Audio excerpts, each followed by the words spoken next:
folks, Gip Erskine here, Values-Driven Coaching. Just wanted to give you a few more insights as to what makes up values-driven coaching. And I was given a set of questions, podcast interview questions that I thought I'd answer for you so you can get deeper insights as to whether or not values-driven coaching is right for you. So if you're a property manager, managing office complexes, mixed use, retail malls, something in the commercial management space, then this may be just for you. Question number 5. What do you wish your younger self knew about your current role?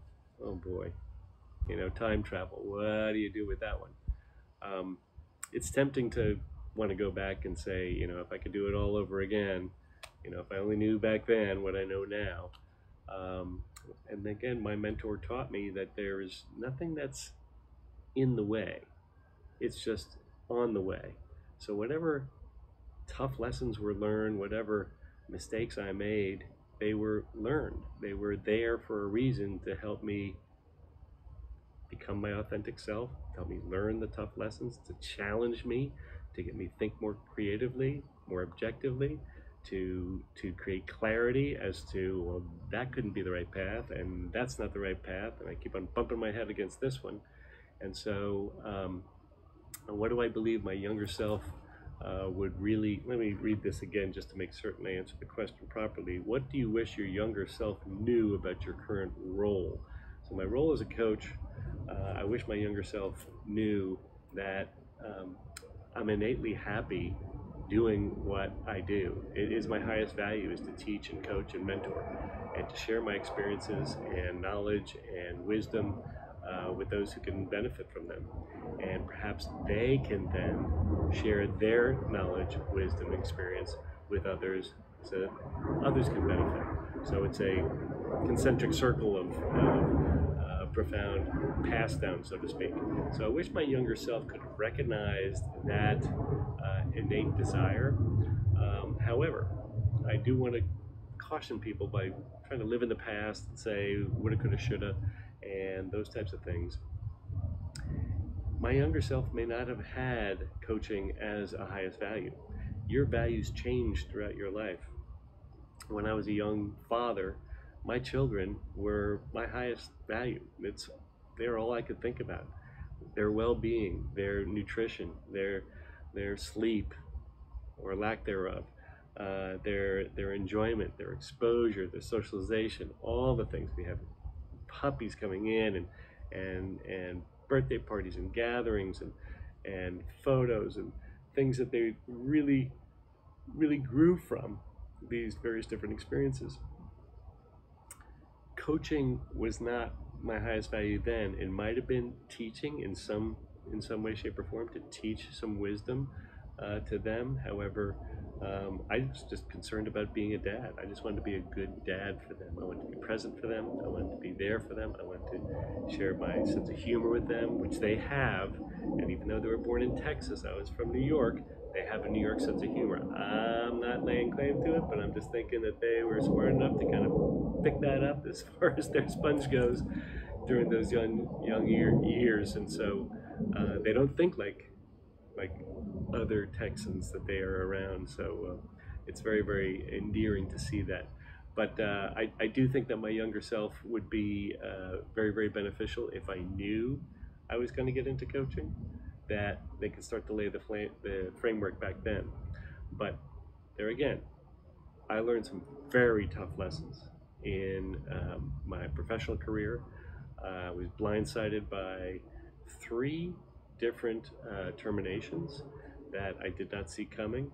One was kind of a group downsize. One was the very first job I had in managing apartments. They just wanted to downsize, and I was let go, and there was 3 of us. So now there's only 2. I'm like, okay, well, boy, that hurt.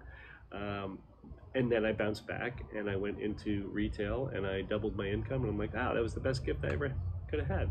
So I didn't recognize it at the time I was getting fired, that it was opening up a huge door for me to go into my next step.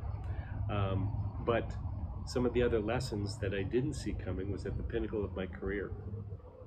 And I was managing a global portfolio I had country leaders in South America, in the UK, and in the US, and I built successor plans so that each country leader or each region leader would have a successor to come in, and so you just had a successor plan that was in place, and my client decided to pick my successor here in the States, and I was out.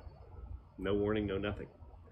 And so what that taught me was I was not prepared. I wasn't able to see it coming. And while I was bewildered and it came out of left field, and I felt kind of damaged from that and just ill-prepared for this, it really taught me a humbling lesson that I missed something.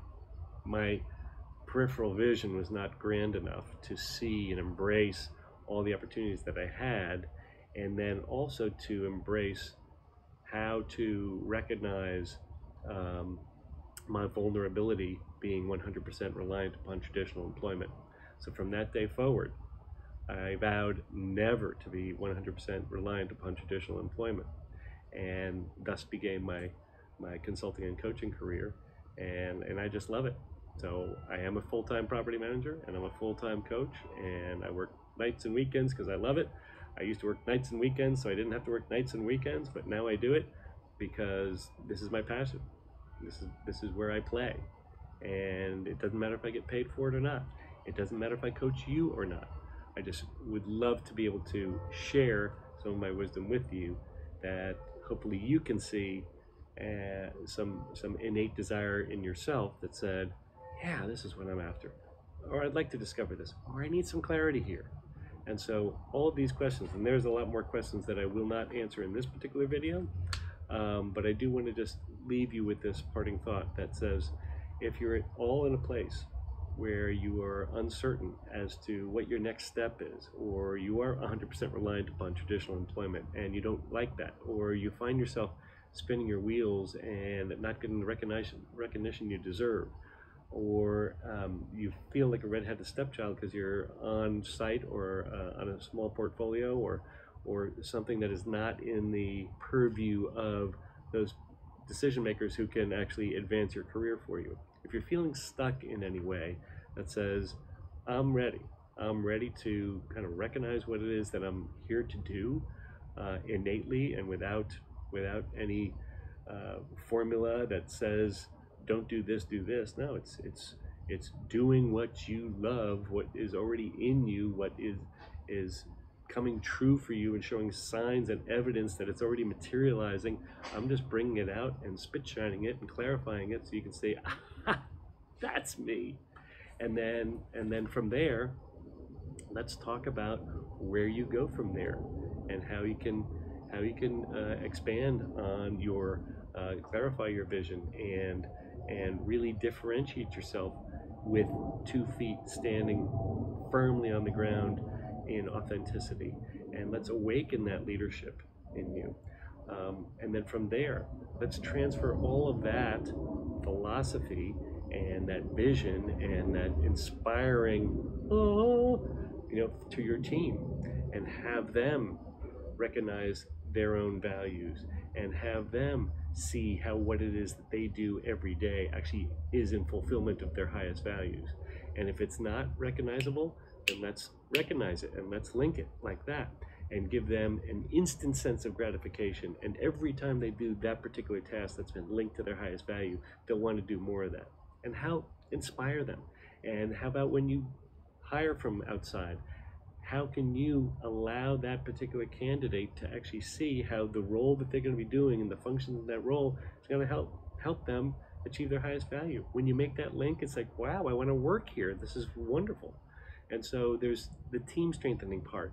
And then there's leveraging partnerships, service partnerships, your cleaning companies, your security companies. They're extensions of your management team. How can you leverage them and actually make them a better part, more integrated part of the entire platform, the service delivery platform, so that you can then build in more margin and build in more efficiency in your day and concentrate on higher value tasks, those that guess what, fulfill your highest value. And then how can you as a team now start to articulate and be fluent in the client's language, in the tenant's language, in the owner's language, in a way that actually elevates the conversation, elevates the ability to integrate. And then how can you then negotiate better deals from a sales perspective and make it a seamless sale? And then how can you establish an exceptional service platform, a service platform that elevates, raises the bar at every turn, so that you know that you are here and you will never dip down beneath it. And all team members know, all service partners know, and the thing is beautiful. And then how do you then have, put your wheels up and automate the processes so that it takes less of you, less thought, but that the model is complete, the platform is built, and all of the data goes in. Those service partners that you've just leveraged are now going beyond the scope, making you aware of certain things that you had not been aware of. It goes in the kitty, it gets allocated out, and so now it's time to create the next concentric circle of your grander vision. Now you're ready to take on larger properties with confidence. You know who you are, you've awakened your leadership, you know what makes you different, so you're not a commodity, and you are living, breathing, you are knowing yourself, you're loving yourself, you're being yourself in complete authenticity, and now you bring that to a larger audience, or you create enough margin to actually contribute and give back of your time and your experience to others, and be a coach like me, and join my team on how we help elevate the lives and careers of other property managers in our profession.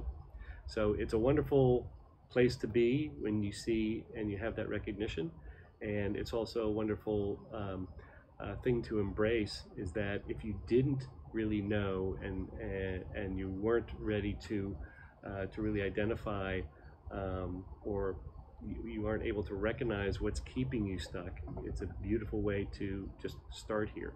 Start by discovering your values, your highest values. I'll help you through it, and you can take it from there. So, Gip Erskine, Values Driven Coaching, signing off on this beautiful Saturday afternoon in September, and I am delighted to share this news with you, and I look forward to the next one. Take care.